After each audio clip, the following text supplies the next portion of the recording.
اتنی محبت، واللہ العظیم یہ سب کچھ سرکار دو عالم صلی اللہ علیہ وسلم کی طرف سے فل وفا ہے، بے وفائی ہم میں ہے۔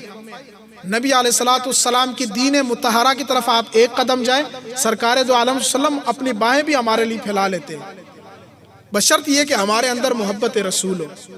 محبت رسول کے علاوہ اگر آپ 100 سجدے بھی کریں اس کا کوئی فائدہ نہیں، کیونکہ نبی علیہ السلام نے فرمایا لا یؤمن احدکم حتی اکون احب الیہ من والدہ وولدہ والناس اجمعین، ایک شخص اس وقت تک کامل مومن نہیں ہو سکتا جب تک وہ اپنے آل اولاد اور اپنی دنیا میں سب سے زیادہ مجھے محبت نہ فرمائے۔ تو اس لیے سرکار دو عالم صلی اللہ علیہ وسلم سے محبت یہ بہت ضروری ہے۔ نبی علیہ السلام احادیث مبارک میں آتا ہے، نبی علیہ السلام نے فرمایا وفاتی خیر لکم وحیاتی خیر لکم، میرا دنیا میں رہنا بھی آپ کے لیے فائدہ مند ہے اور دنیا سے چلے جانا بھی فائدہ مند ہے۔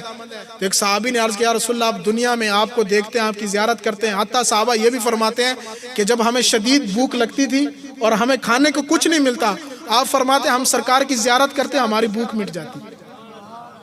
تو صحابی نے کہا آپ کو دیکھتے ہیں، آپ سے دین سیکھتے ہیں، اللہ کا فرشتہ اتر کر آپ کو جو ہے وہ قرآن آپ پر اتارتے، آپ جب دنیا سے بظاہری پردہ فرما لیں گے تو ہم تو ذلیل اور خوار ہو جائیں گے۔ تو نبی علیہ السلام نے فرمایا آپ کا عمل مجھ پر پیش کیا جائے گا ہر ہفتے، اگر آپ نے اچھے اعمال کیے ہو فحمد اللہ، میں اللہ کا حمد ادا کروں گا کہ فلاں فلاں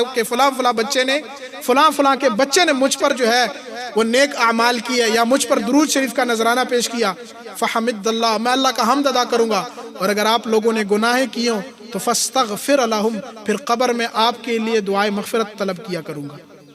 تو آج بھی اگر یہ امت عذاب سے جو ہے وہ بچا ہوا ہے، پہلے امتوں نے ایک ایک گناہ کیا، اللہ نے ان کو روئی زمین سے فنا کر دیا، نبی علیہ السلام کی امت ہر طرح کے گناہ میں مبتلا ہے، پھر بھی اس طرح قائم اور دائم ہے۔ اس کی وجہ ہمارے عمل نہیں، اس کی وجہ رسول اللہ کی ذات مبارکہ ہے۔ تو اس لیے نبی علیہ السلام پر درود کی کثرت کیا کرے، بغیر درود کی کثرت کیے آپ کا ایک عمل بھی قبول نہیں ہو سکتا۔ جب تک حضرت عمر رضی اللہ عنہ فرماتے ہیں کہ جب انسان دعا مانگتا ہے تو وہ آسمان اور زمین کے درمیان معلق ہو جاتا ہے، کھڑا ہو جاتا ہے، ایسے ہل رہا ہوتا ہے، جیسے ہی آپ پیچھے درود کا نذرانہ پیش کرتے وہ جا کر عرش پر قبول ہو جاتا ہے۔ تو اس لیے قرآن میں جب بھی دیکھو گے اللہ نے اپنے ذکر کے ساتھ اپنے محبوب کا ذکر ضرور کیا، لا الہ الا اللہ محمد الرسول اللہ صلی اللہ علیہ وسلم۔ انسان مسلمان ہی اس وقت ہوتا ہے جب وہ رسول اللہ کی رسالت کا جو ہے وہ اس بات کرتا ہے اور اپنے آپ کو اس پر معمور کرتا ہے۔ اللہ تعالی ہمیں تمام جو ہے وہ مشکلات دور کرنے کا جو ہے وہ توفیق عطا فرمائے، اللہ تعالی اہل خانہ کو صبر عطا فرمائے، اور جس مقصد کے لیے کیا گیا یعنی ایصال ثواب، اللہ تعالی اس مرحومہ کی کامل مغفرت فرمائے، اللہ تعالیٰ ان کے قبر کے منازل آسان فرمائے، اللہ تعالیٰ ہمیں عقیدہ اہل سنت والجماعت پر قائم اور دائم عطا فرمائے۔ وآخر دعواہم ان الحمد للہ رب العالمین۔